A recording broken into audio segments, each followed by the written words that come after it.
Hello and welcome to Freedom Watch, your daily dose of raw liberty online at foxnews.com/freedomwatch. I'm Judge Andrew Napolitano here defending freedom, defending your natural rights, and defending your right to have a government that stays within the confines of the Constitution. President Obama, the Nobel Peace Prize winner, has just announced and authorized that he has told the CIA that it can assassinate American citizens in direct violation of the Constitution's Due Process Clause, in violation of federal law, and in violation of treaties to which the U.S. is a party. The Due Process Clause to the Constitution states that no person, whether they're overseas or in the U.S., may be deprived of life, liberty, or property by the government without due process of law, which means a jury trial. Anwar al-Awlaki, a Muslim cleric born in New Mexico but currently living in Yemen, has been suggested by the government as the first possible target of the CIA for his alleged ties to Major Nadal Hassan, the American soldier who allegedly shot and killed 13 people at Fort Hood, Texas last November. Despite Major Hassan's actions and Anwar al-Awlaki's radical rhetoric, the Constitution to the United States was written to restrict the power of the federal government and to assign to it very specific duties. And among those duties is the implicit direction that the purpose of the government is to secure and protect the rights to life, liberty, and property.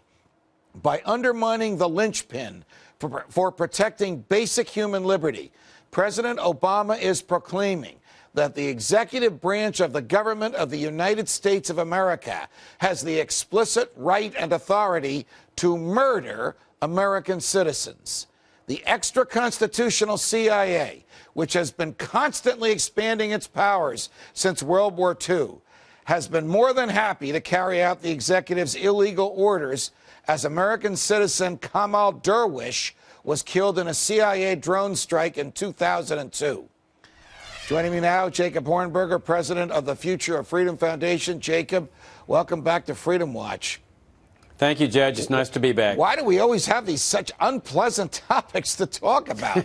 I mean, the President of the United States of America actually announced through Admiral Dennis Blair, the Director of National Intelligence, that the CIA has the authority to execute without charge, without trial, without jury, without judge, without appeal, American citizens that it considers dangerous simply because they're not located in the United States. Where do they claim to get this power from?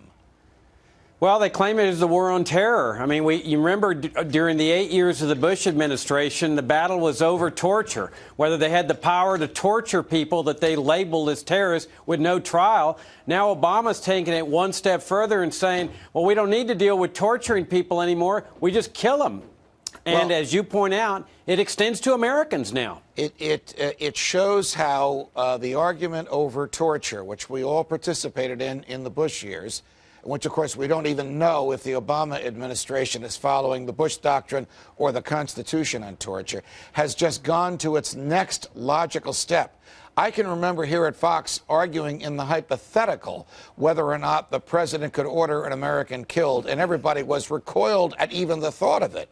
Now it doesn't even make the front pages. What about the Constitution? What about life, liberty, and property? What about the very obligations imposed on the government in the document that created the government itself? Well, that's the whole point of the document in the Bill of Rights.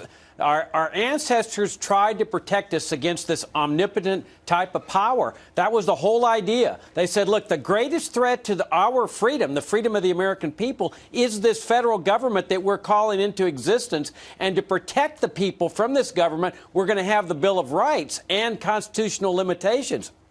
But based on 9/11, the government found the back door around those constitutional restrictions and saying, well, as long as we're at war, we can convert this crime, this criminal offense, terrorism, into an act of war at our option, and now we can do whatever we want. We're not constrained by the Constitution, the Bill of Rights. We can take out anybody. And, you know, Judge, it's not just overseas, because notice that they've always claimed that the U.S. is part of this battlefield. That means implicitly that they're saying the CIA can now assassinate any American, not only overseas, but here, as long as they label him a suspected terrorist. Well, that's probably what will come next. But if you read the Constitution, it has a couple of definitions in there. There's only one crime defined in the Constitution, and that's the crime of treason. And treason is defined as waging war on the United States or providing aid and comfort to their enemies. So even if the government were to argue that this Muslim cleric born in New Mexico was waging war on the United States, the Constitution says for an American to do that, that's a crime.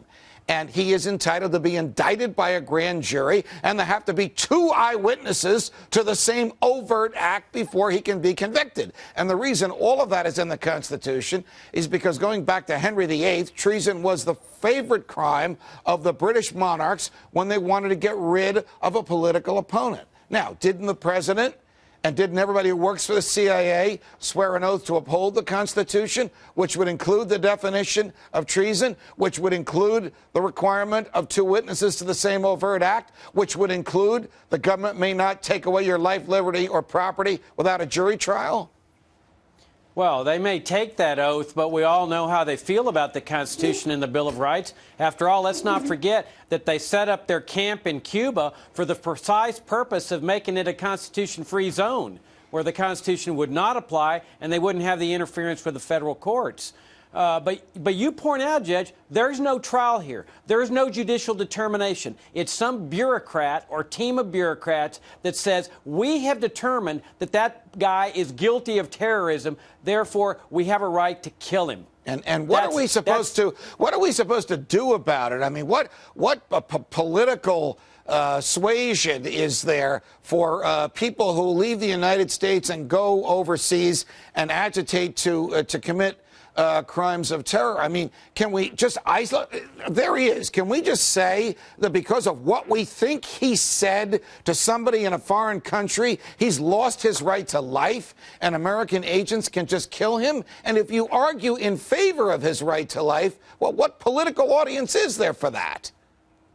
Well, we all know that their definition of terrorism in every government, every dictatorial regime, inevitably starts going to the area of people who criticize what the government's doing, arguing against it, arguing against the immorality.